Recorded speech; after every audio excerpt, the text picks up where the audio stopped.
Assalamualaikum warahmatullahi wabarakatuh. Waalaikumsalam warahmatullahi wabarakatuh. Alhamdulillah, alladzi anzalal kitab ala rasulihil amin, huda wa busyara lil mu'minin. Sallallahu wasallam alaihi wa ala alihi wa ashabihi al-akramin. Wa man tabi'ahum bi ihsanin ila yaumiddin. Alhamdulillah, puji syukur tak terhingga kita panjatkan kepada Allah Subhanahu wa taala karena nikmat kesehatan, kesempatan dan silaturahmi kita dianugerahkan pada malam hari ini bersua kembali dengan arena Gurta Dr. Haji Umar Mansur LCMA yang insya Allah akan memandu kita melanjutkan bacaan kitab An-Nukhba Al-Maradiyah karangan Al-Maghfurullah Alaina Gurta Andre Gurta Ki Haji Abdurrahman Ambodale. Pada pengajian kita sebelumnya telah memasuki Al-Faslus Sadis fi Mujalasatil Ulama wa Ikramihim wa Tawqirihim. Yang insya Allah pada malam hari yang berberkah ini akan kita lanjutkan dengan dipandu oleh Alina Gurta. Falyatafaddal mashkura. Tafaddal ya Ustaz. Bismillahirrahmanirrahim. Alhamdulillahirabbil alamin wassalatu wassalamu ala asyrafil anbiya'i wal mursalin wa ala alihi wa sahbihi wa man tabi'ahum bi ihsanin ila yaumiddin. Amma ba'd. Alhamdulillah, kita kembali melanjutkan kajian kita pada malam hari ini. Lanjutan pembahasan kitab An-Nukhba Al-Mardiyah karya Menteri Gurta Abdurrahman Ambodale rahimahullahu ta'ala rahmatan wasi'ah. Kita sudah masuk ke pasal yang ke-6. Kita sudah menjelaskan 3 ayat yang disebutkan oleh Andre Gurta rahimahullah dalam bab ini, yang semuanya menjelaskan tentang keutamaan kita bermujalasah, kita duduk bersama, duduk hadir dalam majelis-majelis ulama. Apakah itu majelis formal, majelis ilmi, dalam pengajian-pengajian, atau dalam majelis-majelis santai, majelis-majelis non formal, duduk di samping ulama, makan bersama ulama, minum bersama ulama, atau duduk santai bersama ulama dan membicarakan masalah-masalah ringan bersama ulama. Nah, karena ulama dalam setiap keberadaannya selalu memberikan keberkahan, selalu memberikan kebaikan-kebaikan, ya, baik secara langsung maupun tidak secara langsung. Kemudian setelah 3 ayat, Andre Gurta rahimahullah ta'ala menyebutkan beberapa hadis yang juga tidak jauh dari pembahasan kita. Semuanya berbicara atau membahas tentang keutamaan duduk bersama ulama, memuliakan ulama, menghormati ulama. Nah, hadis yang pertama yang disebutkan dalam fasal ini yaitu an Abi Musa al-Ash'ari. Abi Musa al-Ash'ari, Abdullah bin Qais namanya, radhiyallahu taala anhu. Anna Rasulullah sallallahu alaihi wasallam, bahwasanya Rasulullah sallallahu alaihi wasallam qala, bersabda, inna min ijlalillah, di antara bentuk pengagungan, pemuliaan seorang muslim, seorang hamba kepada Allah Subhanahu wa taala, di antara bentuk pengagungan pemuliaan kepada Allah Subhanahu wa taala, ikrama lisyaibatil muslim, yaitu dengan memuliakan orang yang beruban dari umat Islam. Artinya kalau kita memuliakan orang yang sudah tua, yang sudah beruban, itu sama halnya kita memuliakan Allah Subhanahu wa taala. Wa hamilil Quran. Yang kedua, di antara bentuk pengagungan, pemuliaan kepada Allah Subhanahu wa taala adalah memuliakan orang-orang yang mengemban Al-Quran, mempelajari Al-Quran, menghafalkan Al-Quran, mengkaji Al-Quran, ghairil ghali fihi, yang tidak berlebihan di dalam hal itu. Nanti kita akan sebutkan bagaimana itu bentuk-bentuk sikap-sikap berlebihan terhadap Al-Quran. Yang kita hormati, yang kita muliakan adalah orang yang membawa Al-Quran, mengamalkan Al-Quran, menghafal Al-Quran sesuai dengan porsinya, sesuai dengan apa yang dituntunkan oleh Nabi Sallallahu Alaihi Wasallam. Tidak berlebihan. Ghairal ghali fihi, yang tidak berlebihan di dalamnya. Walal jafi anhu, dan tidak juga acuh terhadap Al-Quran, tidak peduli terhadap Al-Quran, mengabaikan Al-Quran, jauh dari Al-Quran. Jadi memuliakan orang yang sederhana, moderat dalam Al-Quran, istilah kerennya. Wasatiyah dalam Al-Quran, tidak berlebihan, tidak juga acuh terhadap Al-Quran. Yang kedua. Kemudian yang ketiga, wa ikrami lis-sultanil muqsit. Wa ikrama lis-sultanil muqsit, dan memuliakan seorang penguasa, pemimpin yang adil terhadap rakyatnya. Jadi di antara pemuliaan kepada Allah, memuliakan Allah adalah dengan memuliakan para pemimpin umat Islam, penguasa umat Islam yang bersifat adil. Ini hadis yang disebutkan oleh Andre Guruta. Yang pertama ini dalam pasal ini, rawahu Abu Dawud, sebutkan bahwa hadis ini diriwayatkan oleh Abu Dawud dalam Sunan Abi Dawud, dan derajatnya dihukumi hasan oleh ulama seperti Al-Iraqi menghukumi hadis ini sebagai hadis hasan. Ada beberapa faedah atau yang poin yang akan kita bahas dari hadis ini. Nah, di sini menunjukkan bahwa memuliakan Allah itu ada beberapa cara, ada beberapa amalan yang apabila kita melakukannya itu termasuk pemuliaan kepada Allah Subhanahu wa taala. Itu yang pertama yang disebutkan dalam hadis ini adalah memuliakan orang yang sudah tua. Memuliakan orang tua, apakah orang tua kita sendiri terutama, dan termasuk juga orang-orang yang sudah tua, yang lebih berumur daripada kita, yang lebih senior daripada kita, itu punya hak untuk kita muliakan, untuk kita hormati, untuk kita kedepankan. Jangan merasa bahwa kita lebih kuat, lebih hebat, lebih pintar, lebih apalah, punya kelebihan seorang yang lebih muda, anak muda. Terkadang tidak memuliakan orang yang sudah tua, tidak menghormati orang yang sudah tua, tidak mendahulukan orang yang sudah tua. Termasuk memuliakan Allah ketika memuliakan mereka ini.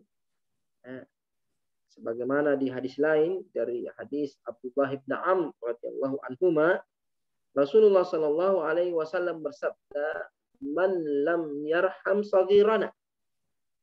Siapa yang tidak menyayangi orang-orang kecil kita, anak-anak muda kita. Anak muda harus disayangi. Yang lebih muda daripada kita, kita harus sayangi. Nah, kita harus cintai. Wa ya'rifu haqqa kabirina. Siapa yang tidak menyayangi yang lebih muda dan tidak mengetahui hak-hak orang yang lebih tua, orang yang lebih besar, yang lebih dewasa. Kata Rasulullah, falaisa minna. Dia bukan bagian dari kami. Bukan amalan Islam. Ketika tidak menyayangi yang muda, menghormati yang tua. Ini menunjukkan besarnya hak orang yang lebih tua. Bahkan dalam beberapa hadis, Nabi memerintahkan kita untuk mendahulukan yang lebih tua. Dalam berbicara, ketika kita berkunjung kepada seseorang, kita ingin menyampaikan sesuatu, maka yang diberikan terlebih dahulu hak berbicara adalah yang lebih besar, lebih dewasa, lebih tua, lebih senior. Sebagaimana pernah terjadi di masa Nabi, ada dua orang ingin mengadukan sesuatu kepada Nabi, tiba-tiba yang paling muda ini mau langsung bicara. Nabi mengatakan, kabir, dahulukan yang lebih besar, dahulukan yang lebih tua. Kecuali kalau yang lebih tua menyerahkan kepada yang lebih muda, maka silakan. Jangan menyerobot. Jangan karena merasa lebih hebat, pintar, tidak menghormati orang yang lebih tua. Kemudian yang kedua, di sini mengatakan menghormati orang yang beruban. Kenapa uban yang disebut? Kenapa? Karena dalam Islam uban itu suatu kemuliaan. Uban itu, rambut yang sudah putih itu tanda kemuliaan. Makanya di hadis yang lain Nabi Shallallahu Alaihi Wasallam bersabda, la tantifu asyaiba. La tantifu asyaiba. Ini menyelisihi kebiasaan orang-orang tua kita dahulu. Semoga Allah mengampuni mereka karena tidak tahu. Kesempatan jangan cabut uban. Jangan kalian mencabut uban. Terkadang orang tua kita itu dulu suruh kita cabut ubannya. Saya ingat kakek saya itu, rahimahullah, kalau mau minta uang jajan itu, suruh cabut dulu ubannya. Allah yarhamu. So mengatakan la tantifu asyaiba. Jangan kalian mencabut uban. Ma min muslimin yashibu syaibatan fil Islam. Tidaklah seorang muslim beruban dalam keadaan dia muslim, dalam keadaan dia Islam, illa kanat lahu nuran yaumal qiyamah. Kecuali ubannya itu akan menjadi cahaya di hari kiamat. Jadi setiap uban di rambut, di kepala itu akan menjadi cahaya. Makanya dilarang dicabut. Jadi semakin banyak ubannya, semakin mulia dia. Makanya semakin harus kita hormati. Bahkan di riwayat lain Nabi SAW berkata, illa kataballahu lahu biha hasanah. Jadi satu uban, Allah mencatat baginya satu kebaikan. Wa hatta anhu biha khati'ah. Dan Allah menggugurkan, menghapuskan, mengampuni darinya satu dosa, satu uban, satu kebaikan, dan dihapus satu keburukan. Ini menunjukkan keutamaan orang yang beruban. Kemudian yang kedua, tambahan juga tadi bahwa yang dihormati orang yang beruban, orang yang lebih tua, kalau dia beramal soleh. Kalau dia beramal soleh, artinya kalau dia melakukan amalan soleh. Ya, kalau dia tidak melakukan keburukan. Nabi SAW bersabda, khairukum man tala umruhu wa hasuna amaluhu. Sebaik-baik di antara kalian yang panjang umurnya dan bagus amalannya. Kemudian wa syarrukum man tala umruhu wa sa'a amaluhu. Sedangkan seburuk-buruk di antara kalian yang panjang umurnya dan buruk amalannya. Kalau buruk amalannya, dia tidak pantas untuk dihormati. Kemudian selanjutnya yang ketiga atau yang kedua yang disebutkan oleh Nabi Shallallahu Alaihi Wasallam, yang mana apabila kita muliakan, kita hormati, kita agungkan, itu termasuk kita telah memuliakan Allah Subhanahu wa Ta'ala, yaitu apa? Memuliakan ulama. Di sini dikatakan hamilul Quran. Hamilul Quran adalah ulama. Paham Al-Quran. Mengamalkan Al-Quran tentunya. Karena kalau orang hafal Al-Quran terus tidak mengamalkan isi Al-Quran, maka Al-Quran itu akan menjadi musuhnya nanti dia di akhirat. Bukan menjadi pembela dia, tapi menjadi musuhnya. Kamu hafal saya, kemudian kamu tidak amalkan. Rasulullah Sallallahu Alaihi Wasallam bersabda, Al-Quranu hujjatul laka aw alaih.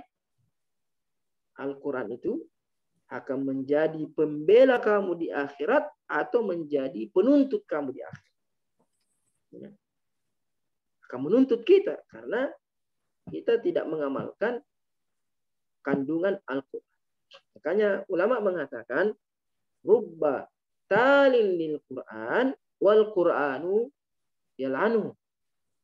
Rubba talin lil Quran wal Quranu yal'anuhu. Betapa banyak orang yang membaca Al-Quran sedangkan Al-Quran melaknat dia. Dia membaca Al-Quran tapi Al-Quran melaknat dia.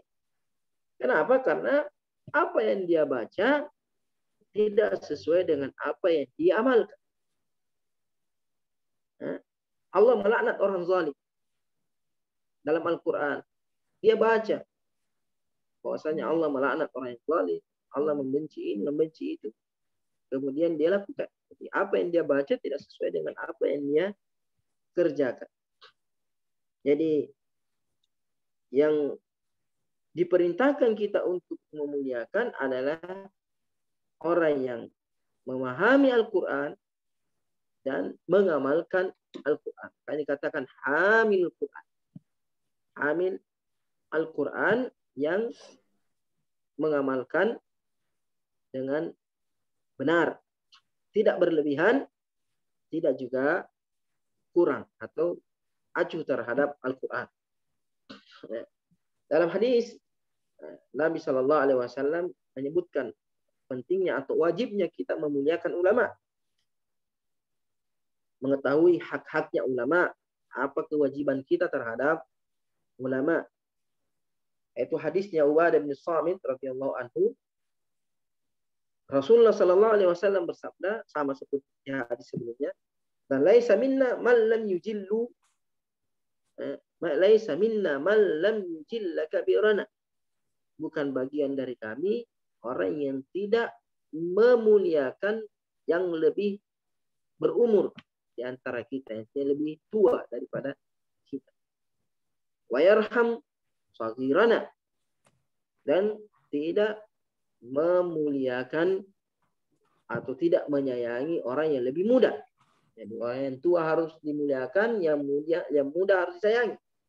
Wa ya'rif li'alimina haqqah, dan dia tidak mengetahui hak-hak ulama, tidak mengetahui hak-hak seorang ulama. Sehingga apa? Perlakuannya terhadap ulama tidak ada bedanya dengan perlakuannya terhadap orang lain. Menyamakan ulama dengan orang lain, orang biasa. Jadi dia tidak tahu hak-haknya ulama. Tidak tahu kewajibannya untuk memuliakan ulama. Rasul mengatakan orang seperti ini bukan bagian daripada kami. Bukan termasuk amalan seorang muslim yang baik ketika tidak menghormati, memuliakan ulama. Hadis ini juga menunjukkan tentang keutamaan orang yang menghafal Al-Quran. Menghafalkan dan mengamalkan Al-Quran. Membaca dulu. Setelah membaca dihafal.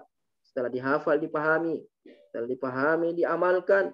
Setelah diamalkan, didakwakan, diajarkan kepada orang lain. Itu kesempurnaan orang yang memuliakan Al-Quran.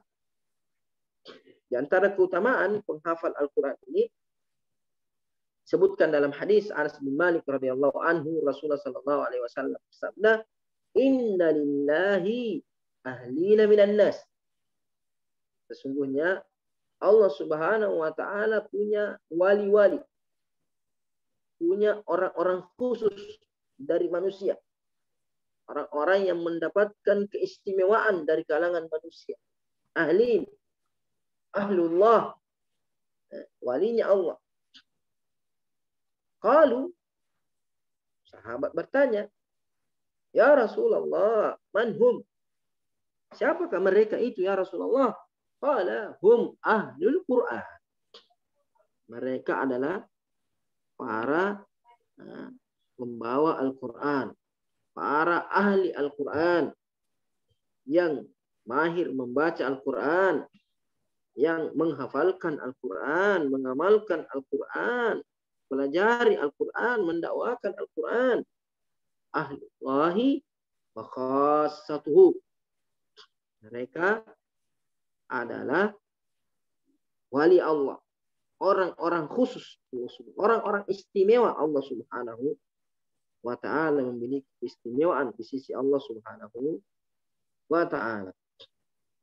Hadis yang lain yang menunjukkan tentang keutamaan penghafal Al-Quran, ini adik-adik ini semangat, berusaha supaya bisa mengkhatamkan Al-Quran.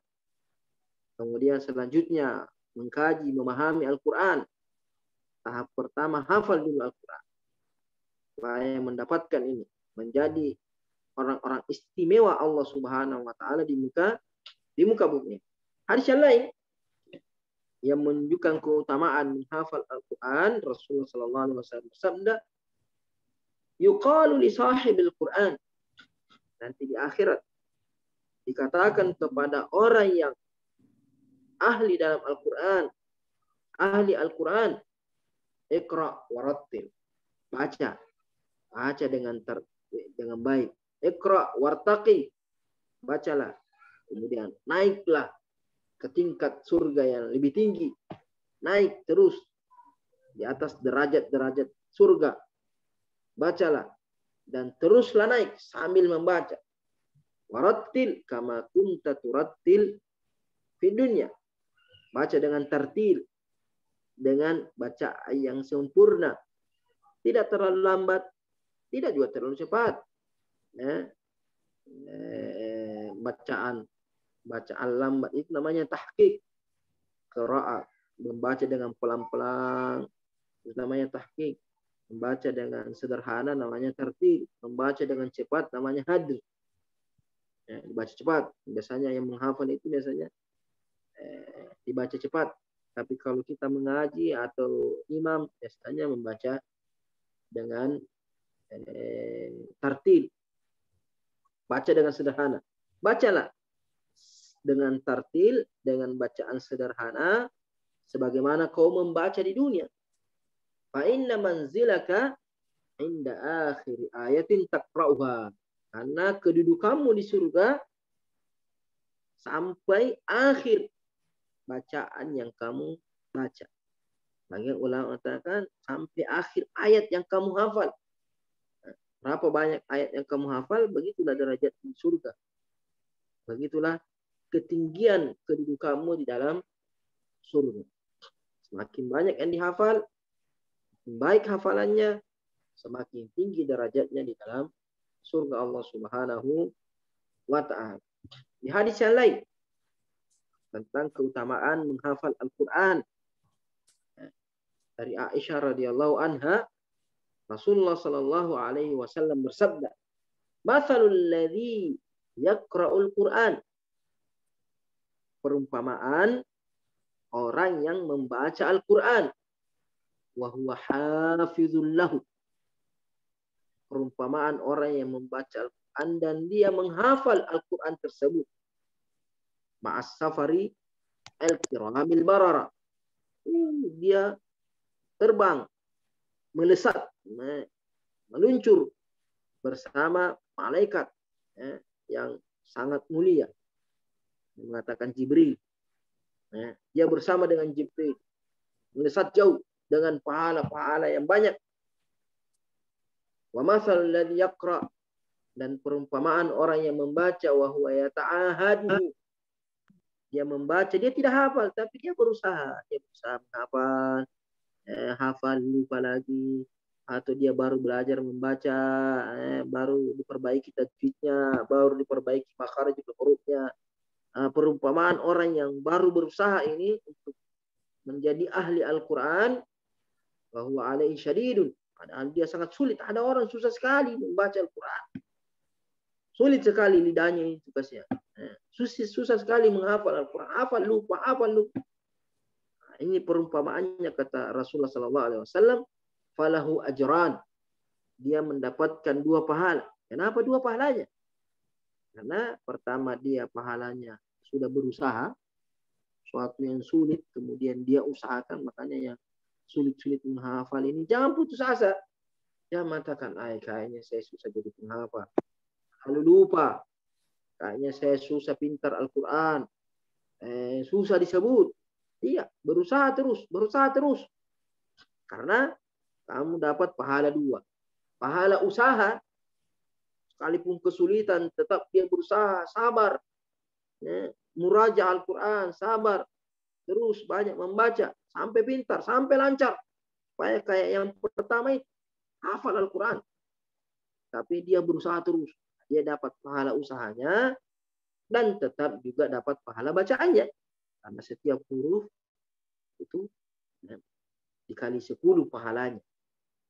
Sekalipun bacaannya masih kurang bagus, tapi sudah berusaha untuk memperbaiki, dia tetap dapat pahala.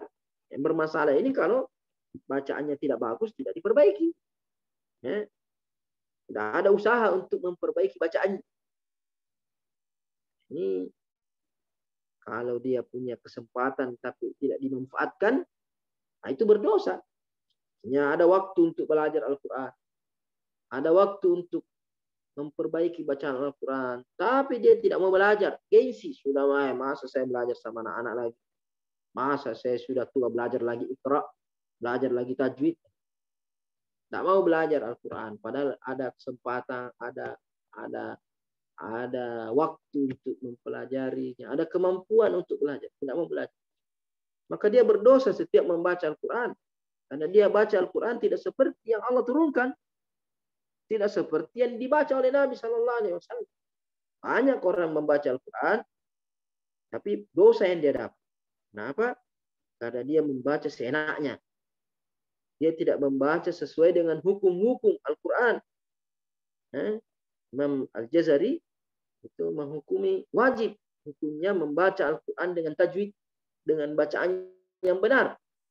Berdosa kalau dia baca Al-Quran tidak membaca dengan bacaan yang benar. Karena Al-Quran itu firman Allah. Tidak boleh sembarangan membaca firman Allah dengan bacaan yang tidak jelas. Jadi kalau dia punya kesempatan, waktu untuk mempelajari Al-Quran, terus dia tidak manfaatkan, dan zaman sekarang ini tidak ada orang yang tidak punya waktu. Tidak ada orang yang tidak punya kesempatan belajar Al-Quran secara langsung atau secara online, gratis, berbayar. Ada semua. Cuma itu saja, gengsi, malu, tidak peduli dengan Al-Quran. Tidak ada usahanya untuk memperbaiki bacaan Al-Quran. Dia meninggal membaca Al-Quran tidak benar. Bagaimana akan bertemu dengan Allah? Mengatakan, Al-Quranku saya tidak bisa kamu baca. Kamu hebat baca bahasa Inggris, kamu hebat baca bahasa Indonesia, kamu hebat matematika, fisika, tapi Al-Quran tidak bisa. Itu bagaimana dia akan bertemu dengan Allah Subhanahu wa Ta'ala. Kemudian hadis ini juga menunjukkan larangan kita bersikap berlebihan terhadap Al-Quran.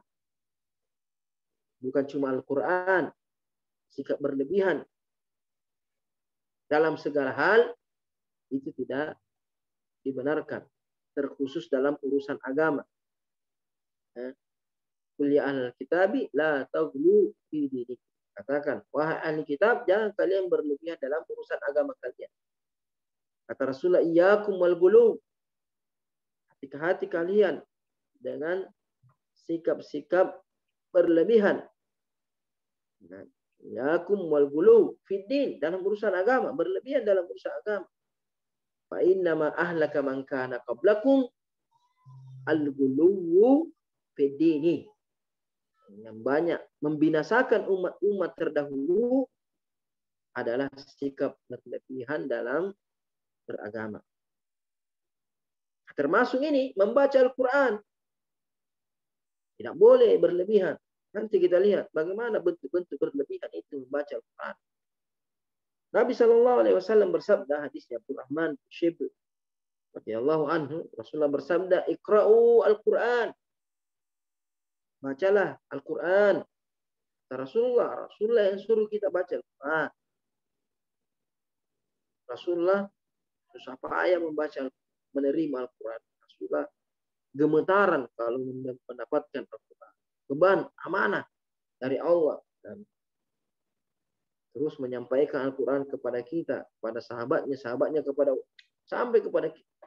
Terus kita tidak mau baca. Semata Iqra'ul Quran, bacalah Al-Quran. Wala taghlu fihi. Dan janganlah kalian bersikap berlebihan dalam Al-Quran. Wala tajfu anhu. Dan jangan juga tidak peduli. Cuek, acuh, antipati. Tidak ada rasa perhatian terhadap Al-Quran. Mengabaikan Al-Quran. Wala ta'kulu bihi. Ini masalah ini. Wala ta'kulu bihi. Jangan makan dengan Al-Quran. Apa artinya makan dengan Al-Quran? Artinya menjadikan Al-Quran sebagai mata pencahariannya. Mencari uang dengan Al-Quran. Wala ta'kulu bihi. Jangan kalian mencari nafkah dengan Al-Quran. Beda dengan orang yang mengajarkan Al-Quran. Ya, dia mendapatkan upah dari waktu mengajarnya. Ini tidak. Katakan saya baca surah Al-Fatihah, kamu bayar saya berapa? Saya bacakan surah ini, kamu bayar saya berapa? Minta uang dari bacaannya. Ya. Sekali baca berapa? Beda dengan imam. Kalau imam memang waktunya, karena dia punya kewajiban untuk hadir setiap hari, mengimami setiap hari. Karena kalau tidak dikasih upah, dia akan cari nafkah di tempat lain. Dia akan meninggalkan jadi imam, cari nafkah, pergi ke pasar. Siapa yang mau mensolati? Tidak ada. Apalagi di masa sekarang ini, orang lalai dengan dunia. Ya. Kalau para imam-imam ini tidak dikasih nafkah, tidak ada yang mengimami kita. Kalau para guru-guru Al-Quran ini tidak dikasih nafkah, tidak ada yang mengajar anak kita Al-Quran. Tapi yang dimaksud di sini, wala ta'kulu bihi, orang yang membaca dengan upah. Saya bacakan suratul Fatihah, kamu bayar berapa? Dia mengharapkan bacaannya. Dia tidak mengharapkan ridha Allah, tidak mengharapkan pahala dari Allah, tapi mengharapkan amplop dari bacaannya itu. Tak boleh. Harus membaca karena Allah. Jangan karena dunia. Harus ikhlas dalam membaca Al-Quran. Wala tastakfiru bihi. Jangan kalian merasa banyak. Al-Quran terlalu sering. Sudah terlalu sering saya membaca. Atau mengatakan menumpuk-numpuk harta dengan Al-Quran.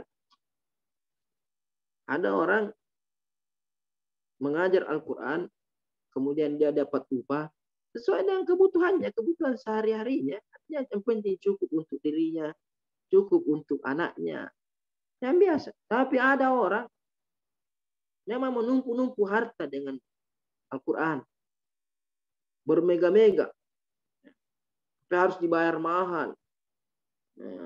Sehingga dia jauh dari sifat ahli Quran. Ya, sampai-sampai dimasuk dalam ayat itu alhaakumut takatsur. Al-Quran sendiri mengatakan kalian dilalaikan dengan menumpuk-numpuk harta. Nabi Shallallahu Alaihi Wasallam yang dituruni Al-Quran, apakah menumpuk-numpuk harta dengan Al-Quran? Mengatakan yang mau mengaji bayar sekian, tidak, saya tidak mau mengajar kalau tidak harganya sekian. Nah, ini terlalu berlebihan dalam mengambil upah dalam Al-Quran. Pasang tarif harga sekian. Jadi imam, wah sekian puluh juta. Wah kenapa? Suara saya bagus.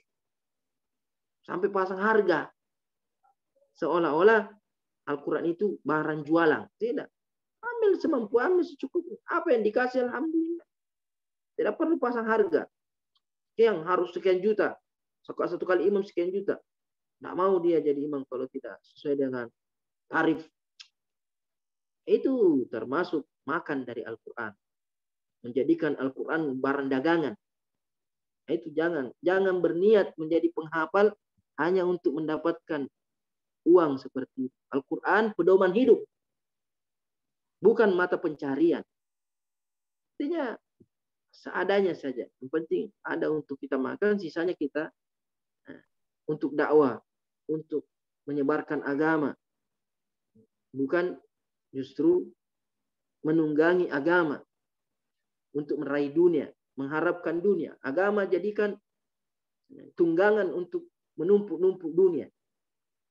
Sehingga merugikan umat. Melalaikan umat. Nah, kan terkadang, makanya nanti akan disebut bahwa termasuk berlebihan dalam Quran hanya memperhatikan nada-nadanya saja. Nada-nadanya bagus, tapi tajwidnya hancur. Atau bagus tajwidnya, tapi dia tidak menghayati bacaannya. Banyak penghafal Al-Quran begitu. Bacaannya bagus, tapi akhlaknya buruk. Ya. Bacaannya bagus, tapi tidak ada tanda-tanda dia itu penghafal Al-Quran. Tidak ada adabnya terhadap Al-Quran. Dia hafal Quran, tapi penampilannya kayak orang fasik. Tidak ada penghormatan terhadap Al-Quran. Al-Quran yang kita hafal itu harus dihormati. Harus dimuliakan. Hafal Quran tapi akhlaknya jauh dari akhlak Quran. Makanya Rasulullah ketika Aisyah ketika ditanya tentang akhlaknya Rasulullah mengatakan, "Kana khuluqul Quran." Akhlaknya Nabi adalah Al-Quran. Kenapa? Karena Nabi mengamalkan, mempraktekkan isi Al-Quran. Tapi kalau dia bacaannya bagus, nada-nadanya bagus, sampai dibayar mahal, tapi dia jauh dari akhlak Al-Quran. Jauh dari sifat-sifat ulama. Jauh dari tawadu. Jauh dari lalai dari dunia. Justru dia sibuk dengan dunia. Waliyazubillah. Ini termasuk yang dilarang. Termasuk sikap berlebihan dalam Al-Quran. Di antara bentuk juga atau hadis Nabi yang melarang kita berlebihan dalam Al-Quran, Anda orang yang berlebihan dalam Al-Quran, Rasulullah SAW bersabda, "Inna aktsara munafiqi ummati qurra." Paling banyak kaum munafik dari umatku itu adalah qurra. Ada dua penafsiran qurra'uha di sini mengatakan ahli Quran, atau dia ulama tahu hukum agama tapi tidak mengamalkan isi agama. Punya titel ilmu agama, tapi pengamalannya jauh dari agama. Justru terkadang melecehkan hukum-hukum agama, memutarbalikkan hukum agama, menghinakan syiar-syiar agama. Nah, ini bagaimana caranya dia memiliki ilmu agama tapi praktiknya dia jauh dari agama. Itu munafik. Hanya Allah Rasul mengatakan, "Inna aktsara munafiqi ummati qurra'uha." Banyak baca Al-Quran tapi tidak ada pengamalannya terhadap Al-Quran. Banyak mempelajari hukum Islam tapi tidak ada pengamalannya terhadap hukum Islam. Tahu tapi tidak diamalkan. Ini termasuk sikap berlebihan dalam Al-Quran atau sikap acuh terhadap Al-Quran. Di hadis yang lain, termasuk hadis yang melarang kita untuk mencari berlebihan atau melarang kita berlebihan, bentuk sikap berlebihan terhadap Al-Quran. Hadisnya Abs Al-Ghifari radhiyallahu anhu, Rasulullah sallallahu alaihi wasallam bersabda, "Badiru bil maut sittan." Badiru bil maut sittan. Segeralah mati. Jangan bunuh diri. Artinya minta kepada Allah supaya tak disegerakan mati saja. Sebelum datang 6 perkara ini. Atau ketika datang 6 perkara, sebaiknya mati saja cepat. Tidak ada lagi gunanya. Tidak ada lagi manfaatnya hidup di dunia. Karena godaan yang bisa merusak agama kita. Apa itu kata Rasulullah? Segeralah mati atau segeralah minta kepada Allah untuk diwafatkan ketika datang 6 ini. Yang pertama, imratas sufaha, pemimpin yang bodoh. Pemimpin yang tidak punya kapasitas, kemampuan untuk memimpin. Di masa sekarang, waliyazubillah, banyak orang-orang yang menempati kedudukan posisi, ya dia tidak pantas di situ, bukan keahliannya di situ. Bukan ahli di bidangnya. Makanya Rasulullah kata, "Idza wusidal amru ila ghairi ahliha, fantadhiris sa'ah." Rasulullah mengatakan, kalau urusan perkara diserahkan kepada yang bukan ahlinya, tunggu saja kehancuran. Tunggu saja kerusakan. Tunggu saja kebinasaan. Kalau yang bukan ahli, bukan keahliannya dalam satu perkara, dia bicara di situ, dia berkomentar di situ, apalagi dia berbuat di situ, pasti hancur. Karena bukan ahlinya. Dalam urusan dunia, dalam perkara dunia, kita tidak berani kasih pekerjaan kalau bukan ahlinya. HP-nya rusak. Nggak mungkin sembarang kasih HP-nya. Pasti cari yang paling ahli dalam HP. Mau bikin bangunan, cari arsitek terbaik yang ahli. Ada penyakitnya, cari ahlinya. Nggak mau sembarang dokter. Cari spesialis yang ahli betul. Ini urusan dunia. Tapi kalau urusan agama, sembarang saja. Yang penting ada ijazahnya. Yang penting orang bilang dia ulama, tidak peduli dia betul-betul ulama atau tidak, dia berilmu atau tidak, tidak peduli. Penting ada. Ini urusan akhirat. Keselamatan kita di akhirat.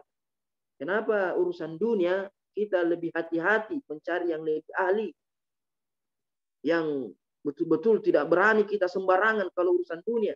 Mau bikin bisnis, wah cari konsultan terbaik yang ahlinya. Tapi kalau urusan agama, sembarang. Ini menunjukkan bahwa dunia lebih dia cintai daripada akhirat. Justru seharusnya dalam urusan akhirat, urusan agama, kita harus lebih selektif. Harus lebih hati-hati mengambil agama. Makanya ulama, Abdullah bin Mubarak, "Unzuru ala man ta'khuduna dinakum." Perhatikan pada siapa kau mengambil agamamu. Jangan sembarangan. Imratus sufaha, imratis sufaha, pemimpin yang bodoh, bukan ahli di bidang. Wa kathrata syurat, kedua, kata Rasulullah, pertama kalau sudah ada ini ya, tak usah terlalu lama-lama hidup di dunia. Jangan terlalu menginginkan lama hidup di dunia. Karena rusak saja. Bisa jadi kita ikut-ikutan, kita lalai, kita tergoda. Pemimpin yang bodoh, bukan ahli di bidangnya, wa kathratu syurat, terlalu banyak pengawal, terlalu banyak aparat. Kadang keluar sedikit, satu kompi yang mengawal, takut. Pemimpin-pemimpin dahulu itu jalan tidak ada yang takut, karena tidak ada dosanya, tidak ada salahnya, apa yang mau ditakuti. Sekarang kemana-mana dikawal dengan pasukan besar. Itu menunjukkan bahwa banyak masalahnya itu karena takut. Andainya dia tidak punya masalah, terlalu banyak pengawal ini, algojo, ajudan. Kemudian wabai al-hukmi. Sudah hukum diperjualbelikan. Siapa yang banyak uangnya, dia yang punya hukum. Nah, ini juga musibah. Ya. Yang punya uang, dia yang pegang hukum. Nah, ini. Wastighfafan biddam. Nah, ini juga. Mudah menumpahkan darah. Setiap hari coba lihat di televisi. Pembunuhan. Ya. Disinggung sedikit, bunuh. Ya. Ada masalah sedikit, bakar. Sedikit-sedikit bunuh. Gak terlalu mudah ini darah manusia. Bom, sedikit-sedikit bom, sedikit-sedikit tembak. Terlalu murah darah manusia. Nah, ini berat. Tanggung jawabnya nanti di akhirat. Setiap tetes darah yang kita tumpahkan tanpa ada hak, berat tanggungnya di akhirat. Berat, tidak main-main. Wa may yaqtul mu'mina muta'ammidan, siapa yang membunuh seorang muslim dengan sengaja, ya. Wa may yaqtul mu'mina muta'ammidan fajaza'uhu jahannam khalidina fiha wa ghadiballahu alaihi wa la'anahu wa lahu adzabun. Dilaknat, murka Allah Subhanahu wa taala, kekal di dalam api neraka. Waliyazubillah. Jangan sembarangan darahnya manusia. Ada masalah jangan langsung main pukul. Tersinggung jangan langsung main pukul. Apalagi jangan sampai pukul tidak sengaja mati anaknya orang. Laporkan pada pembina, kepada aparat. Jangan langsung emosi pukul orang. Satu tetes darahnya itu dipertanggungjawabkan. Kemudian yang ke mana ini? Berapa? 1, 2, 3, 4, 5. Yang kelima.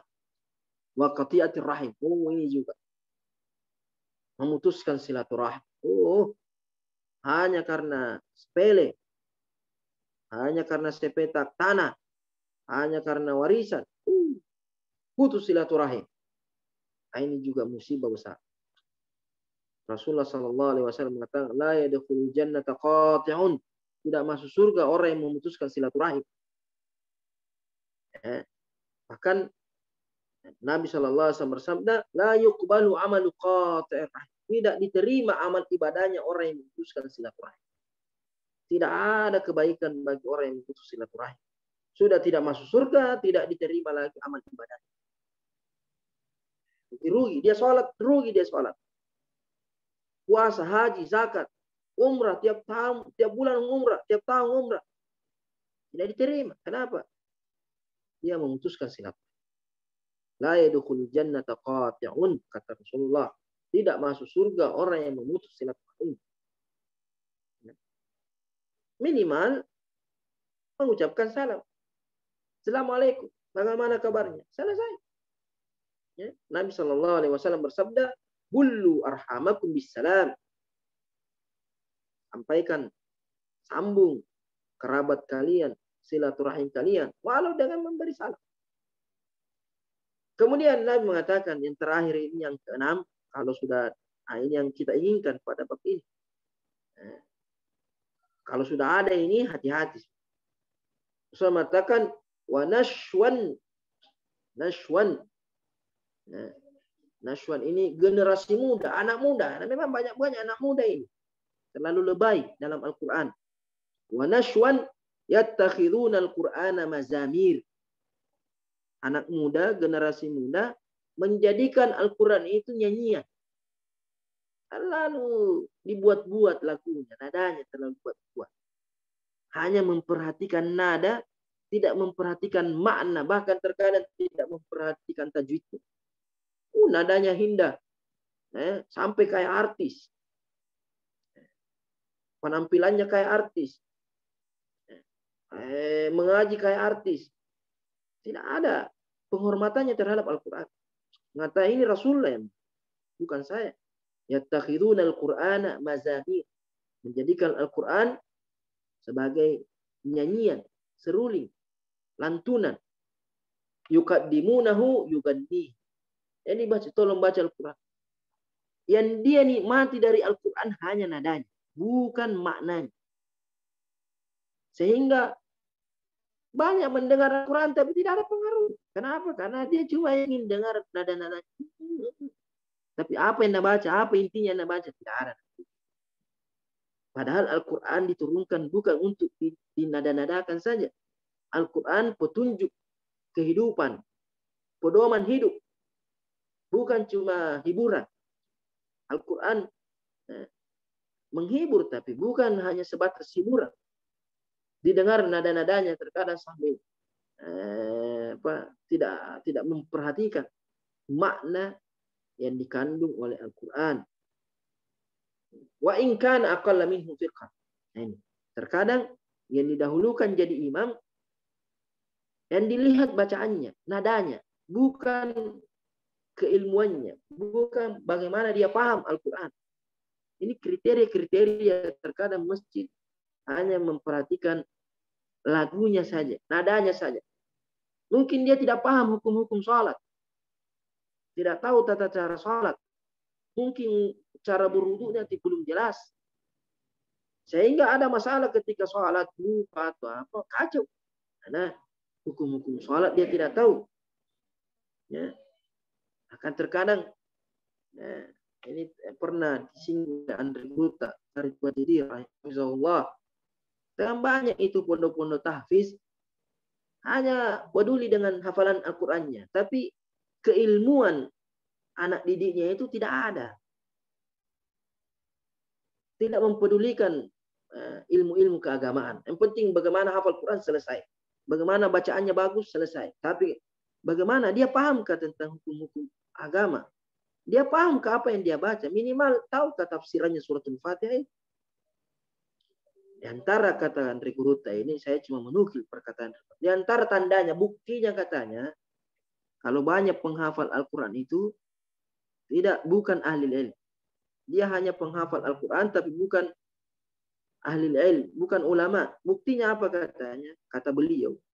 Terkadang ada imam setelah sholat langsung pergi. Tinggalkan masjid. Padahal ada pengajian di situ di masjid. Terkadang Andre Gurutta membawakan pengajian. Ini imamnya tidak ikut-ikut pengajian. Padahal seharusnya imam itu menjadi teladan. Menjadi panutan jamaahnya. Kalau imamnya lari, pulang rumah. Sedangkan ada pengajian di masjid. Dia tidak mendengarkan, tidak mau bermajlis dengan ulama. Tidak duduk. Mendengarkan nasihat arahan ulama. Pokoknya selesai salam. Assalamualaikum, assalamualaikum pulang. Nanti datang lagi waktu Isya baru datang. Ini menunjukkan bahwa dia jauh dari ilmu. Karena seorang berilmu akan memuliakan majelis ilmu. Tanda, ini tanda orang itu berilmu ketika dia memuliakan majelis ilmu. Tanda bahwa dia itu berilmu memuliakan ulama. Di antara memuliakan ulama, duduk dalam majelis. Nah, ini saya dengar langsung dari Andre Gurutta, Muhammad Farid Wajidi, hafizahullah. Ini bentuk keprihatinan beliau terhadap pondok-pondok tahfiz yang hanya mempedulikan hafalannya, tidak mempedulikan pemahaman terhadap apa yang dihafal, pemahaman terhadap agama minimal, amalan-amalan yang dipraktikkan, tahu tata cara sholat, tahu tata cara puasa, tahu hukum-hukum dalam masjid, tahu adab-adab, akhlak-akhlak, tahu sunnah-sunnah, amalan-amalan sunnah. Ini yang harus diperhatikan. Jadi termasuk sikap berlebihan dalam Al-Quran hanya mempedulikan nadanya saja, tidak mempedulikan tajwidnya, tidak mempedulikan makna kandungan terhadap Al-Quran. Kemudian selanjutnya larangan bersikap acuh terhadap Al-Quran. Tidak peduli dengan Al-Quran, cuek dengan Al-Quran. Nabi SAW atau sebelumnya Al-Quran, dalam Al-Quran Allah Subhanahu wa taala berfirman, wa qala Rasul berkata, ya Rabbi inna qaumi ittakhadzal Qur'ana mahjura. Ya wahai Tuhanku, sesungguhnya kaumku menjadikan Al-Quran ini mereka membuat atau bersikap terhadap Al-Quran acuh. Nah, dia tidak peduli terhadap Al-Quran, tidak peduli bacaannya, tidak peduli hafalannya, tidak peduli pemahamannya, tidak peduli dakwanya. Ini 4 bentuk ketidakpedulian terhadap Al-Quran. Kemudian Nabi SAW juga bersabda, Al-Qur'anu syafi'un musyaffa'. Al-Quran itu pemberi syafaat dan syafaatnya diterima oleh Allah Subhanahu wa taala. Wa mahilun musaddaq. Al-Quran itu pembela dan belaannya diterima oleh Allah Subhanahu wa taala. Faman ja'alahu amamah. Siapa yang menjadikan Al-Quran amamah atau imamah? Siapa yang menjadikan Al-Quran imamnya, petunjuknya, pedomannya, menjadikan Al-Quran di depan. Kemana Al-Quran mengarahkan, di situ dia. Apa petunjuk Al-Quran, itu yang dia amalkan. Siapa yang menjadikan Al-Quran imamnya, panutannya, pedomannya, qadahu ilal jannah. Maka Al-Quran menuntun dia menuju surga. Mengantar dia menuju surga. Wa man ja'alahu khalfah. Siapa yang menjadikan Al-Quran di belakang. Nggak peduli Al-Quran. Kalau sesuai dengan maunya, ya pakai Al-Quran. Kalau tidak sesuai maunya, tinggalkan Al-Quran. Yang menjadi ukuran hawa nafsu, bukan Al-Quran. Siapa yang menjadikan Al-Quran khalfahu, di belakang, Al-Quran yang harus mengikut sama dia. Bukan dia yang mengikut Al-Quran. Apa kata Rasulullah? Saqahu ilan nar.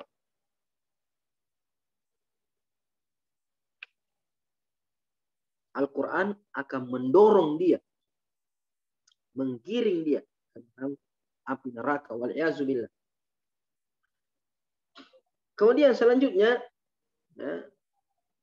yang ketiga yang disebutkan dalam hadis ini, yang dalam kitab ini, memuliakan penguasa, memuliakan pemimpin. Yang tadi memuliakan orang tua, orang yang sudah tua, memuliakan ulama, ahli Quran yang mengamalkan Al-Quran, yang tidak berlebihan dan tidak acuh terhadap Al-Quran.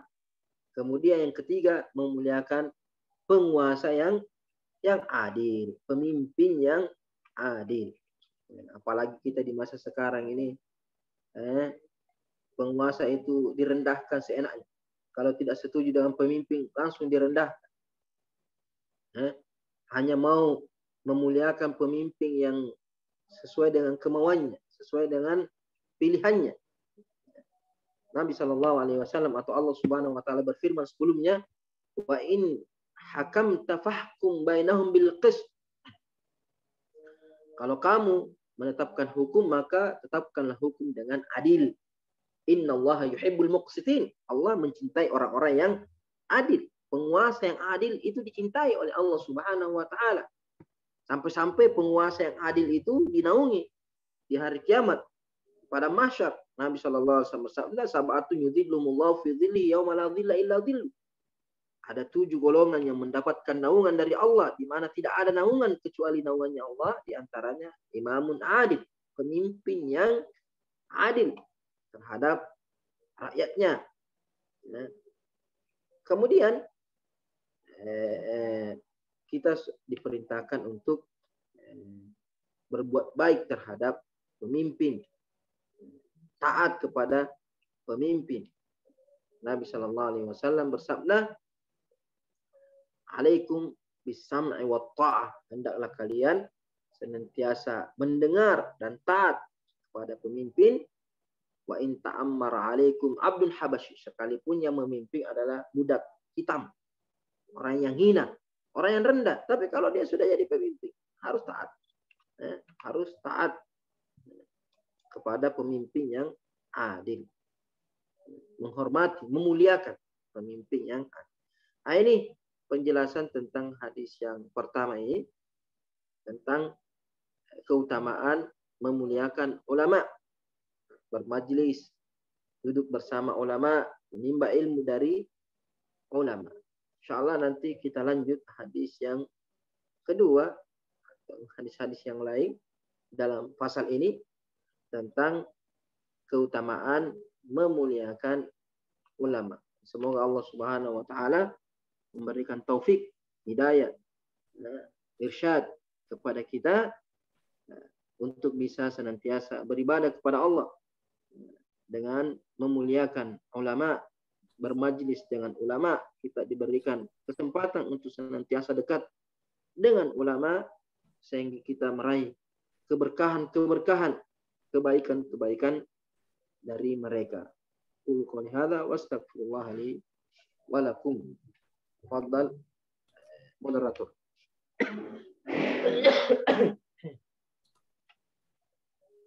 Keren, Ustaz. Alhamdulillah. Begitu padat makna dari sebuah hadis yang dipaparkan oleh Lena Gurutta tadi. Sebelum kami mempersilahkan kepada para hadirin untuk menyampaikan tanggapan ataupun diskusi ataupun pertanyaan kepada Alena Gurutta, kami ingin coba membacakan rangkuman dari beberapa ayat dan hadis dalam bingkai penjelasan salah satu hadis di pasal ke-6 ini. Yang pertama,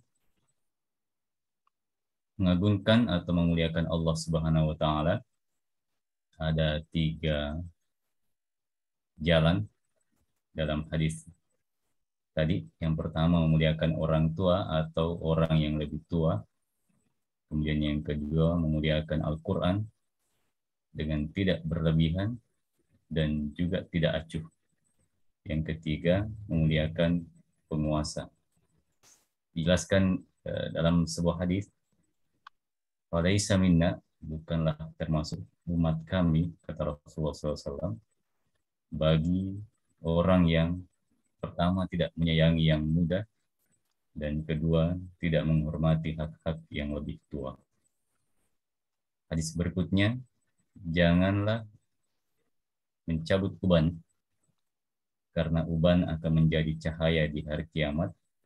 Dan di hadis yang lain disampaikan bahwa satu uban berbuah satu kebaikan dan juga satu ampunan dosa. Hadis berikutnya, Al-Quran hujjatul lak au alaik. Al-Quran bisa menjadi 2 hal untuk kita, apakah dia hujjah di hari akhirat atau kelawan di hari akhirat. Karena rubama yaqra'ul Quran, kadang ada orang membaca Al-Quran, Al-Quran yal'anu, namun Al-Quran melaknatnya. Contohnya dari Gurutta tadi, hafal Al-Quran tapi tidak diamalkan. Yuqalu sahibil Quran, dikatakan kepada menghafal Al-Quran atau yang memahami Al-Quran, Iqra' wartaqil, bacalah, dan Iqra' wartaqil, dan bacalah dan laik, warattil kama turattil fid dunya, dan bacalah dengan tartil sebagaimana engkau membaca tartil di dunia.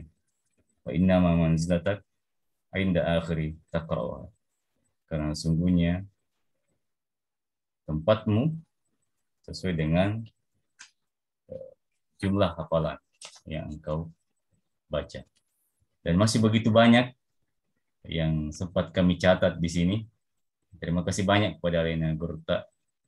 Begitu banyak hikmah, pelajaran buat kami, juga kepada para santri, bahwa tidaklah menjadi sebuah akhir ketika menghafal Al-Quran, namun langkah berikutnya adalah memahami maknanya, karena adalah sebuah laknat dan akan dilaknat oleh Allah Subhanahu wa taala jika kita, orang yang menghafal Al-Quran namun tidak memahami maknanya, bahkan tidak mengamalkannya. Na'udzubillah min dzalik. Baiklah, pada para hadirin, kami menyapa salah satu partisipan yang jauh dari Mamuju. Saudara kita Daniel, Insyaallah. mana kabar? Tadi Siap, audio. siap, siap, siap. Kalau tidak salah Jadi, sempat mengacungkan tangan. insyaallah. Ada mungkin yang ingin disampaikan? Sudah sedang di Empang itu kah? Tafadhol, jika ada yang ingin disampaikan. Saya pernah ke Empangnya itu. Kemana anggota kasih bobo-bobo dulu. Silakan, Ustaz. Nah, ini Ustaz ini. Persoalan menghargai ulama. Ya. Kan ada mungkin beberapa ulama yang ada sedikit mungkin kontroversi dia keluarkan. Kira-kira seperti apa orang-orang yang maksudnya tidak sejalan dengan apa yang dia keluarkan itu yang kontroversi ceritanya, tidak sesuai dengan Al-Quran.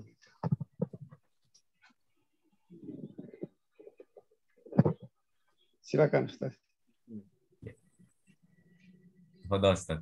Nah, bismillahirrahmanirrahim. Alhamdulillahirabbil alamin wassalatu wassalamu ala Muhammadin wa ketika kita menyikapi permasalahan di kalangan ulama, selama kita meyakini bahwa dia ulama, artinya memang pantas untuk dikatakan ulama, karena ulama ini tidak maksum. Tidak ada ulama yang maksum. Artinya mulai dari zaman sahabat Nabi Shallallahu Alaihi Wasallam, tidak semua sahabat satu pemikirannya.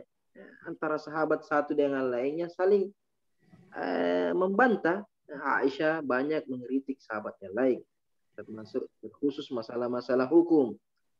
Begitu juga setelah sahabat tabi'in, atba'ut tabi'in, para imam arba'ah. Jadi kalau ulama-ulama di atas ini mereka berselisih, berbeda pendapat, bahkan terkadang saling menyalahkan. Bahkan ada yang sampai panas, seperti Imam Suyuti dengan Imam Sakhawi.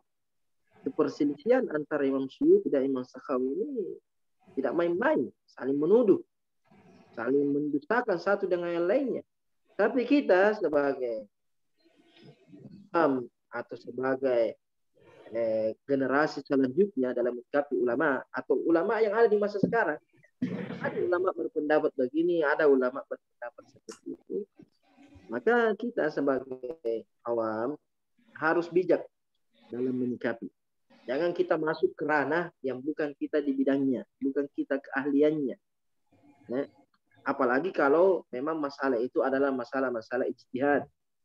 Masalah-masalah yang memang ada landasan-landasan hukumnya sekalipun mungkin ulama berbeda sikap dalam memahami. Jadi ketika mereka berselisih, kita lihat siapa yang paling bijaksana dalam berpendapat, siapa yang paling bijaksana dalam menetapkan hukum, dan siapa yang paling mendekati kebenaran kalau memang kita punya dasar, karena orang itu kan tingkatan kemampuannya menilai mana yang benar atau tidak itu berbeda-beda. Jadi seumpamanya ada yang mengeluarkan fatwa-fatwa konten kontroversi, menyelisihi pendapat ulama yang lainnya, kalau memang dia seorang ulama dan diakui oleh ahli ilmu bahwa dia ulama, sekalipun pendapatnya kontroversi, ya tetap harus dimuliakan. Nah, kita tinggalkan pendapatnya. Kita tidak mengikuti pendapatnya, tapi bukan berarti tidak sesuai, tidak sependapat berarti halal untuk dihinakan, halal untuk direndahkan. Tidak seperti itu. Tidak seperti itu. Kalau kita pilih pendapat satu ulama, yang lain tetap kita hormati. Kita pilih pendapatnya Imam Syafi'i. Apakah kita harus merendahkan Abu Hanifah? Apakah kita harus merendahkan Imam Malik? Apakah kita harus merendahkan Imam Ahmad? Tidak. Tetap kita hormati. Kecuali kalau memang dia tidak pantas digelari ulama, atau memang dia bukan ulama, hanya berkedok ulama, maka tidak pantas untuk dimuliakan. Jadi yang dilihat di sini Dia ulama atau bukan? Dan yang menilai bukan kita. Yang menilai bukan kita karena kita bukan ulama. Yang menilai sesama ulama. Sama dokter kesehatan yang menilai bahwa dia dokter adalah sesama dokter. Jangan sampai setiap orang yang pegang suntik kita pegang dokter itu. Tidak bisa. Bukan karena dia pakai baju putih, pakai peralatan dokter, berarti dia pantas untuk dikatakan dokter. Dia menilai keahlian sesuatu dalam bidangnya, artinya orang-orang yang di bidangnya. Yang menilai bahwa dia arsitek atau bukan. Ya para arsitek juga, bukan orang awam. Bukan setiap dia pegang batu, setiap dia pegang kertas, berarti dia. Jadi sama seperti ulama dalam agama, tidak semua yang berbicara agama berarti dia pantas dikatakan ulama. Tapi kalau dia sudah diakui sebagai ulama, kemudian dia berpendapat sesuatu yang kontroversi, seperti Imam Malik.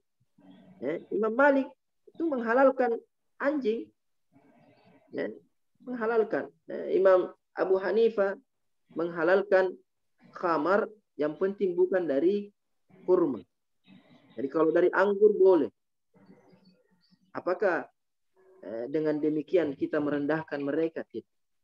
Karena itu lahir dari ijtihad, lahir dari pemikirannya, dan dia punya hak untuk berijtihad karena dia ulama. Dan tetap kita hormati sekalipun kita tidak ambil pendapat.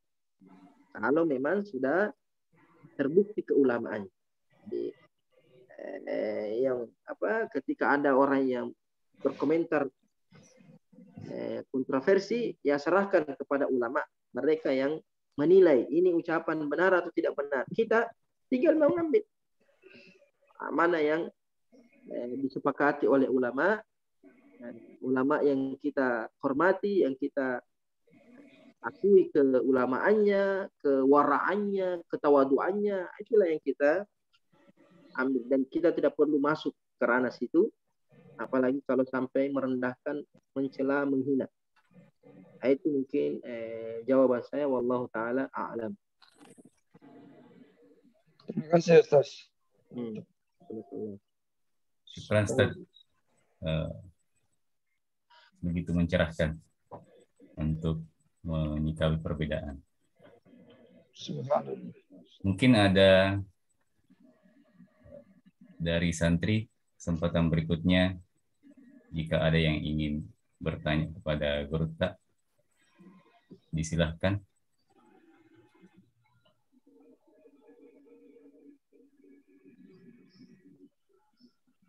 Sambil menunggu respon dari santri,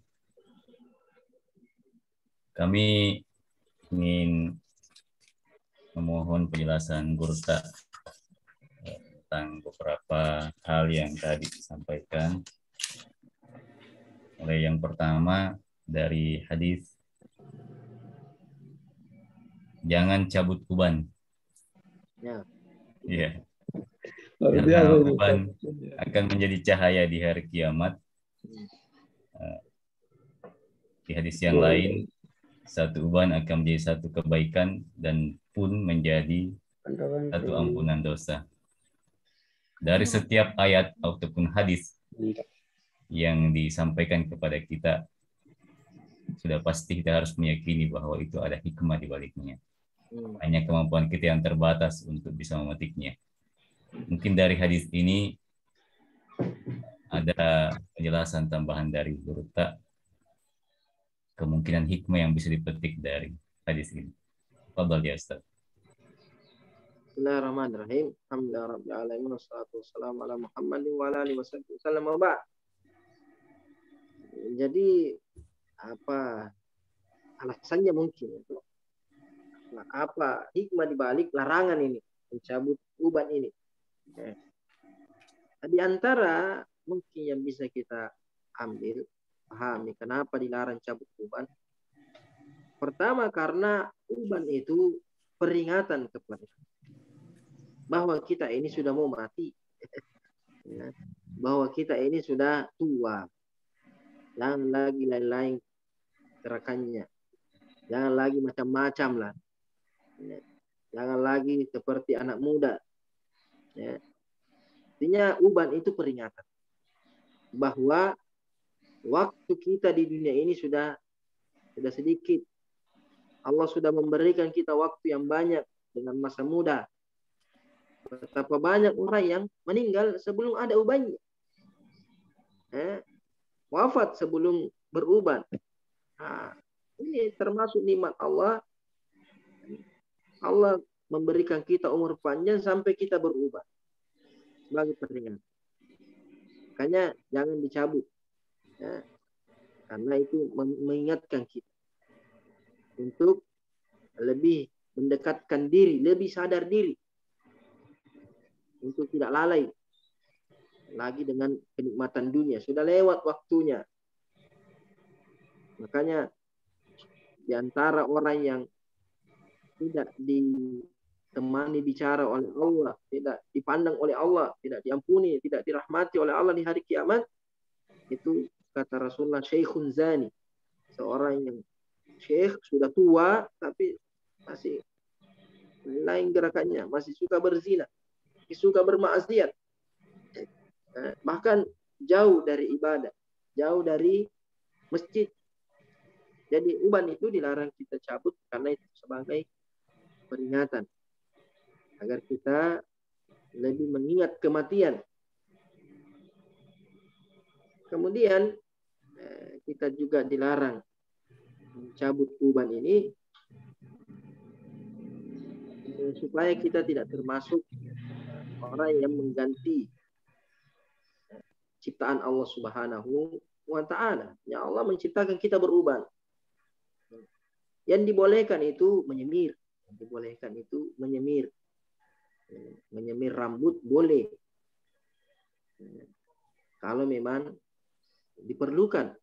Seperti orang-orang dahulu ketika berperang, biasanya yang beruban itu dia semir. Kenapa? Karena kalau dia bertemu musuh sudah beruban, nanti direndahkan. Sudah tua, tampan, disenggol saja mati. Ya. Jadi terkadang dibolehkan menyemir rambut supaya kelihatan tegar di hadapan musuh-musuh. Tapi kalau tidak diperlukan, cukup uban itu sebagai pengingat lah. Nah, beda itu kalau kita beruban dengan tidak beruban. Bisa jadi juga termasuk karena bisa saja mengelabui. Bahwa dia sudah tua, menganggap dirinya masih muda. Masih mau menggombal-menggombal. Apalagi kalau seorang wanita. Makanya dilarang menyemir dengan warna hitam. Jadi boleh menyemir, tapi tidak boleh dengan warna hitam. Karena menyemir rambut dengan warna hitam itu bisa menipu orang. Dan dikira masih muda, ternyata sudah tua. Itu diantara kenapa dilarang cabut uban. Adapun pahala yang Allah berikan itu innallaha dzalika fadlullah yu'tihi man yasha. Itu karunia Allah diberikan kepada siapa yang Allah inginkan. Allah berhak memberikan pahala ini, tidak ini pahalanya sekian. Itu haknya Allah Subhanahu wa Ta'ala. Kita tinggal mensyukuri betapa besar karunia Allah, betapa besar rahmat Allah, betapa besar ampunan Allah. Dikasih uban, dikasih juga pahala. Padahal uban ini bukan kita yang mau. Allah yang kasih kita uban. Terus Allah yang kasih kita pahala dari uban. Kemudian juga uban ini juga ya termasuk musibah juga. Jadi orang yang beruban dan bersabar dengan ubannya itu termasuk pahala bersabar, ya. Karena uban itu juga ya mengurangi penampilan lah, ya. Mengurangi penampilan kalau sudah beruban. Sudah tua maksudnya. Jadi ketika dia bersabar dengan uban itu, Allah memberikan dia karunia pahala. Bahwa umur ini pemberian Allah dan masa tua juga ini adalah ujian, cobaan. Nah, beda masa muda dengan masa tua. Jadi, sehingga dia bersabar dengan cobaan. Karena rambut hitam kuat itu sesuatu yang sempurna. Ketika beruban sudah tidak sempurna lagi. Maka ketidaksempurnaan itu digantikan oleh Allah dengan pahala yang yang besar. Jadi kalau kita bersabar dengan uban, insya Allah kita dapat pahala dari Allah Subhanahu wa Ta'ala. Wallahu ta'ala a'lam. Alhamdulillah, syukran Ustaz. Tapi masih ada satu yang ingin mungkin mohon dijelaskan terkait tadi hadis yang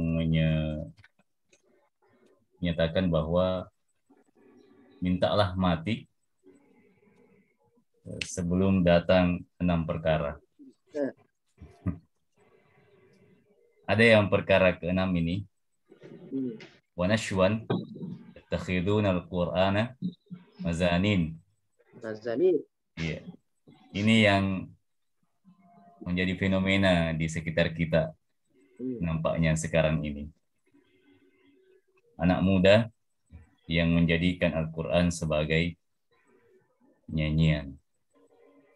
Burta tadi menjelaskannya bahwa salah satu perumpamaannya lebih memperhatikan keindahan nada dalam membaca atau tartil Al-Quran dibanding maknanya. Ini bahkan Burta tadi menggolongkannya sebagai bagian dari berlebihan dalam menyikapi atau memposisikan Al-Quran, dan termasuk dalam 3 hal di hadis yang diutarakan oleh Anda Burta dalam kitab An-Nukh wal Mardiyah tadi. Pertanyaannya, bagaimana kita memposisikan keindahan nada Al-Quran ini? Proporsionalnya di mana? Karena mungkin tidak bisa juga dinafikan bahwa itu adalah media syiar dakwah. Namun tidak berlebihannya di batas mana dan memproporsikannya seperti apa sehingga tidak masuk dalam golongan berlebihan dalam menyikapi Al-Quran. Tafadhal ya Ustaz. Bismillahirrahmanirrahim. Jadi memperindah suara ketika membaca Al-Quran termasuk sesuatu yang disunahkan. Memperindah suara ketika membaca Al-Quran termasuk sesuatu yang disunahkan. Bahkan ada yang mewajibkan membaca Al-Quran dengan nada. Jangan membaca Al-Quran kayak membaca buku biasa. Bismillahirrahmanirrahim. Alhamdulillah. Tidak harus dengan nada. Bagaimana hadis di Sahih Bukhari, Rasulullah SAW bersabda, "Laisa minna man lam yatawanna bil Quran."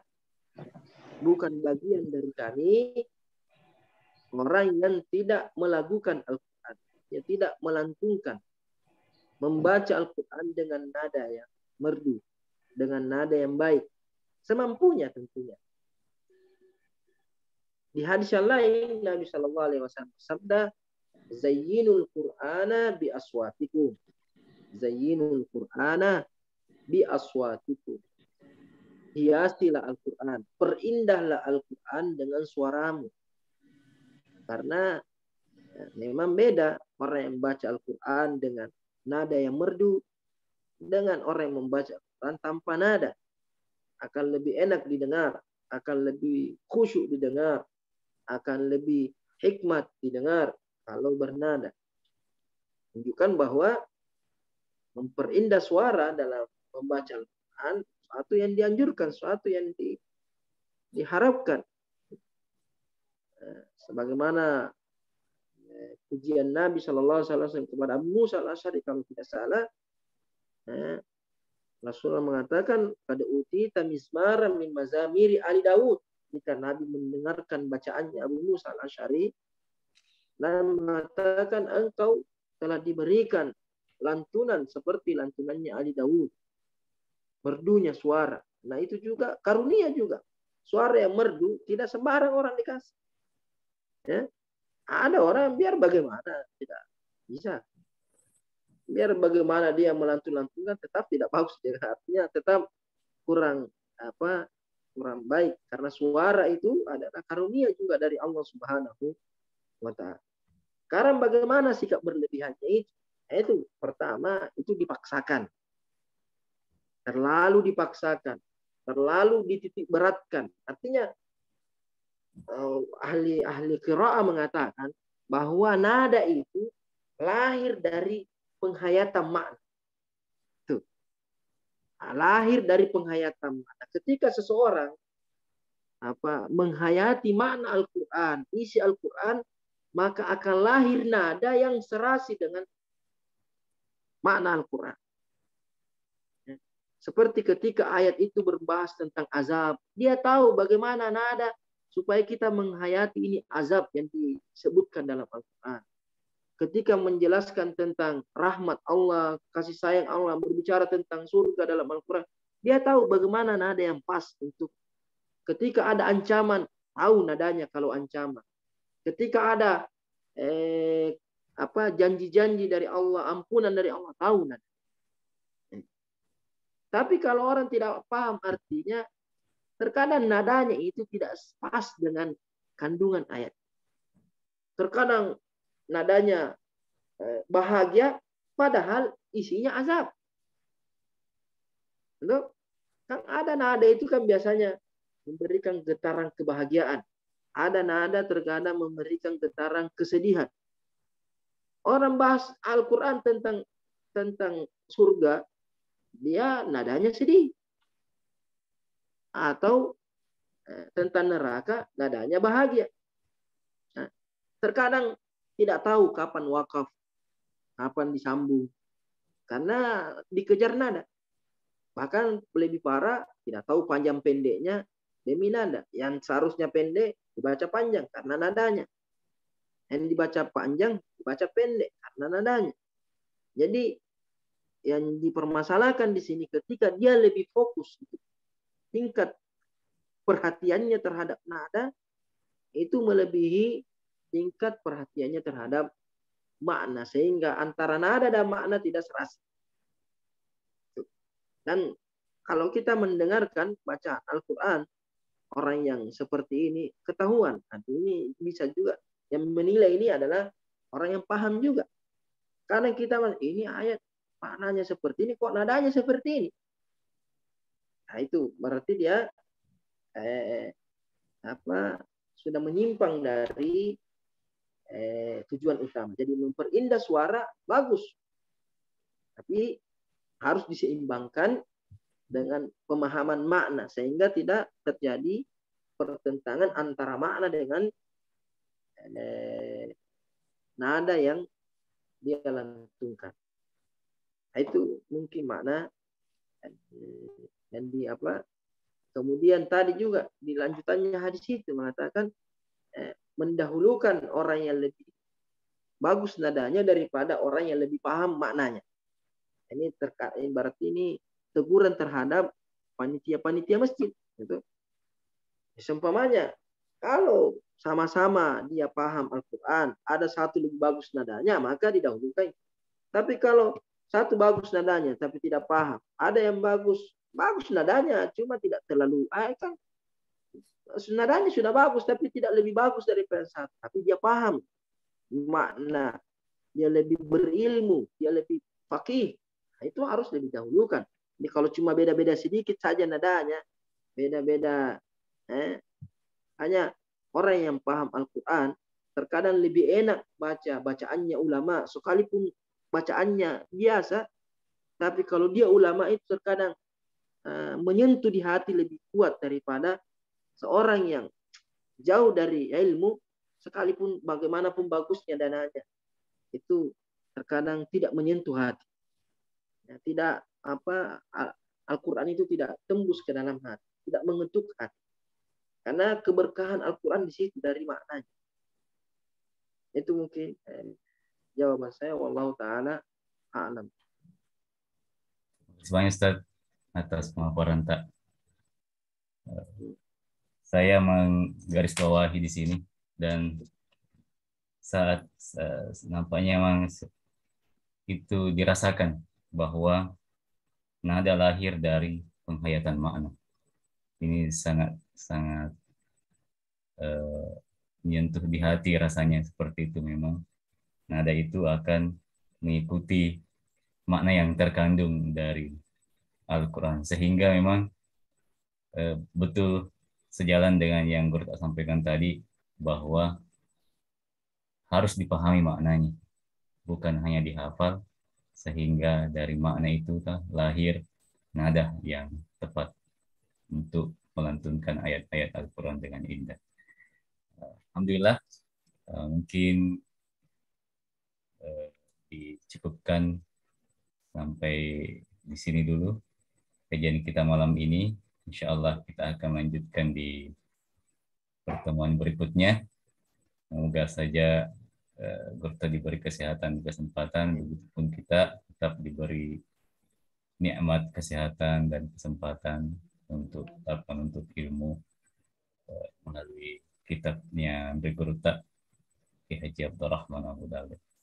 Untuk mengakhiri kajian ini, kami mohon kepada Gurta mengakhirinya dengan doa. Tafadhol. Bismillahirrahmanirrahim.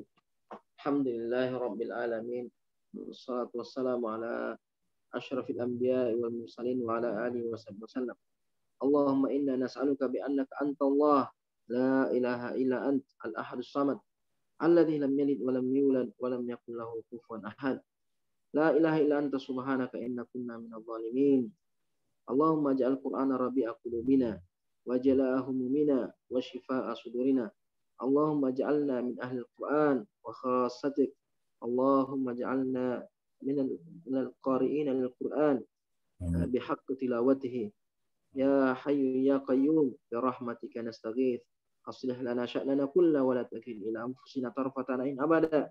Allahumma 'allimna ma yanfa'na wanfa'na bima 'allamtana. Allahumma rabbi zidna ilma. Allahumma inna na'udzubika min ilmin la yanfa' min qalbin la yakhsha wa min du'a'in la tashba' wa min nafsin la tashba' wa min du'a'in la yustajabu lah. Allahumma ighfir lana wa liwalidayna warhamhuma kama rabbayana shighara. Allahumma rabbana atina fid dunya hasanah wa fil akhirati hasanah wa qina adzaban nar. Wa sallallahu ala sayyidina Muhammad wa ala alihi wasallam. Alhamdulillahi rabbil alamin. Fatihah. Alhamdulillah. Alhamdulillahirrahmanirrahim. Terima kasih banyak para hadirin, partisipan, terlebih kepada Rina Gurta. Kita mengakhiri kajian kita malam hari ini. Innallahi musta'an wa alaihi tiklan. Assalamualaikum warahmatullahi wabarakatuh. Waalaikumsalam.